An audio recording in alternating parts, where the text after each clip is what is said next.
Body changes and reproduction. So body changes reproduction అనేది boys అంటే 3 stages లో మార్పు చెందుతారు. ఒకటి చైల్డ్హుడ్, ఇంకోటి టీనేజ్, ఇంకోటి అడాలసెన్స్. ఈ 3 స్టేజెస్ లో డిఫరెంట్ చేంజ్ అవుతారు. ఇందులో క్రూషల్ వచ్చేసి అడాలసెన్స్.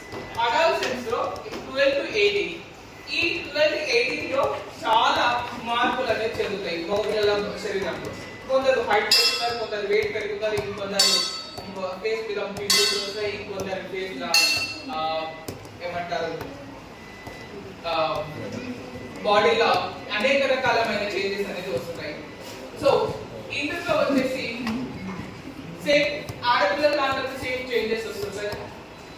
లైక్ వాళ్ళ ఫేస్ లో కూడా పింపుల్స్ వస్తుంటాయి. లైక్ గ్రోయింగ్ హెయిర్స్ అండ్ ఆర్మ్పిట్స్ అంటారు. ఆర్మ్పిట్స్ అంటే ఫ్రమ్ ద వెంట్రికల్ రావడం అండ్ ప్రైవేట్ పార్ట్స్ దగ్గర కూడా వెంట్రికల్ అనేది వస్తుంటాయి. సో మగపిల్లలలో కొందరికి మజిల్స్ అనేది గట్టిగా అవుతుంది, ఇంకొందరికి అందరికి ఇంకా చెస్ట్ మీద అనేది షేప్స్ వస్తుంటాయి, తొడలు గట్టిగా అవుతుంది. సో ఆలోచించే కెపాసిటీ పెరుగుతుంది. ఆలోచించే కెపాసిటీ అంటే లైక్ వాళ్ళ దాంట్లో మంచిగా లైక్ ఫ్యామిలీ ఇంట్లో ఉన్న పరిస్థితిని అలవాటు చేసుకునే వాళ్ళ ఇంట్లో ఉన్న పరిస్థితిని గమనించగలిగే స్తోమత వాళ్ళ